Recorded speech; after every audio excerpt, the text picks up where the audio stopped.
Assalamualaikum warahmatullahi wabarakatuh. Perkenalkan, nama saya Muhammad Jaduk Prayoga Dinilah. Saya di sini akan menjelaskan mengenai limbah B3 dan cara pengelolaannya agar tidak membahayakan bagi kehidupan manusia. Sebelumnya saya akan menjelaskan mengenai limbah B3. Limbah B3 merupakan kepanjangan dari bahan berbahaya dan beracun.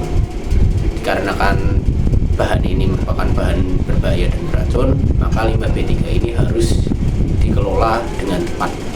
Oleh karena pengelolaannya harus tepat, hal tersebut dikarenakan limbah B3 ini agar tidak membahayakan, menimbulkan kerusakan atau bahaya untuk kesehatan manusia maupun untuk lingkungan. Berikut ini akan saya jelaskan mengenai cara mengelola limbah B3 secara umum yang dapat digunakan oleh teman-teman semuanya. Yang pertama yaitu mendaur ulang. Daur ulang limbah B3 dapat mengurangi kebutuhan akan bahan baku dan mengurangi dampak bagi lingkungan dan juga pembuangan limbah.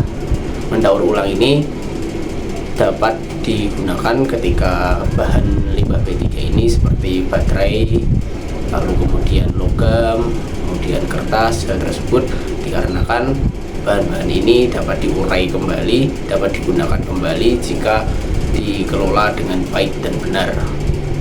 Kemudian bahan-bahan tersebut seperti baterai, kertas, dan juga plastik, logam dapat menjadi produk yang dapat digunakan kembali jika didaur ulang. Selanjutnya, yang kedua, pembakaran. Pembakaran limbah B3 dapat dengan suhu yang tinggi untuk mengurangi volume limbah secara signifikan. Namun dalam hal ini perlu digarisbawahi bahwa pembakaran ini tidak serta-merta membakar seperti biasa, namun harus menggunakan metode-metode agar tidak menjadi paparan terhadap udara. Terkadang pembakaran sampah ini, pembakaran limbah B3 ini, orang-orang mengartikan seperti membakar sampah seperti biasa, padahal dalam membakar limbah B3 ini perlu cara agar tidak menghasilkan pencemaran udara. Contohnya seperti membakar di ruangan tertutup. Dengan menggunakan ruangan tertutup diharapkan hasil dari pembakaran seperti asap ini dapat berkurang. Terlebih energi panas dapat digunakan sebagai pembangkit listrik. Terus yang ketiga, bioremediasi.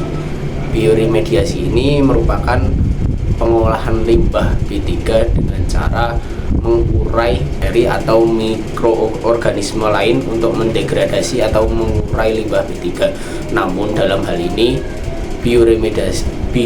bioremediasi merupakan cara yang teramat lama karena hal ini menggunakan makhluk hidup mikroorganisme yang dimana untuk mendegradasi limbah mereka lama untuk memakan limbah tersebut. Kemudian yang keempat, pengumpulan dan pembuangan. Pengumpulan dan pembuangan ini harus dilakukan dengan memperhatikan persyaratan yang tertera dalam keputusan Kepala Badan Pengendalian Dampak. Pembuangan limbah B3 dapat dilakukan melalui sumur dalam atau sumur injeksi yang memompa limbah B3 melalui pipa menuju lapisan batuan yang terdapat di bawah lapisan-lapisan air tanah dangkal maupun air tanah dalam. Dalam hal ini, pembuangan B3 menggunakan teknologi yang dimana teknologi tersebut dimasukkan ke dalam tanah. Kemudian limbah B3 dikubur dan dibuang, di situ akan terurai kembali. Kemudian yang kelima adalah insinerasi. Insinerasi atau pembakaran limbah B3 dengan suhu tinggi dapat mengecilkan volume limbah B3. Dalam hal ini, dengan cara ini merupakan sama dengan cara yang kedua tadi, yaitu pembakaran. Namun dalam hal ini tujuan insinerasi adalah mengecilkan skala dari limbah yang awalnya itu mungkin menumpuk, kemudian dibakar dengan tujuan untuk memperkecil skala dari limbah tersebut. Kemudian proses ini harus efisien agar tidak menimbulkan pencemaran baru pada lingkungan.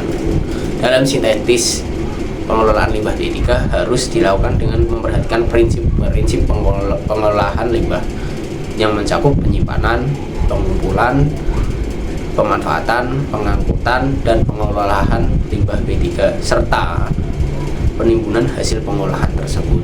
Maka dari itu, mari pada teman-teman lebih peka terhadap lingkungan, karena lingkungan merupakan sumber kehidupan bagi kita. Jika lingkungan itu tidak sehat, maka kita akan tidak sehat pula.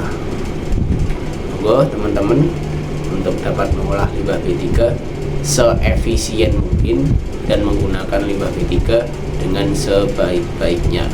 Demikian dari saya, kurang dan lebihnya mohon maaf.